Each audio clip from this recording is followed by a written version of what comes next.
Welcome to Sweet Life Beat Life. We hope this video helps. You'll begin by installing Python and confirming it's on path so Apache can call the interpreter. Once done, install Xampp and stop Apache. Make a backup of httpd. Conf. Now enable the CGI module or prepare for mod WSGI by uncommenting the appropriate load module line in httpd. Conf.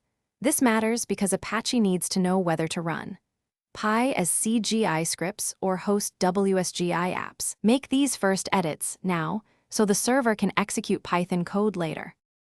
You'll now wire Apache to run Python. If using CGI, add a script alias to a CGI bin folder and ensure files are executable. Each Py must start with the correct shebang pointing to Python, exe or Python 3, and use LF line endings. If you prefer WSGI for a persistent app, load mod WSGI, add WSGI script alias to route a URL to your WSGI file, and set WSGI Python path to include your virtualenv. Make sure to restart Apache you'll finish by testing the URL mapped to your script or WSGI app. Remember, CGI scripts must print a valid HTTP header first, for example, content type, text/HTML. If you see a 500 error, check Apache's error log and access log for precise clues.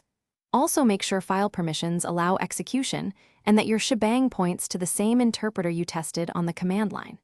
If things fail, convert CRLF to LF and verify virtualenv paths. This single troubleshooting step resolves most failures.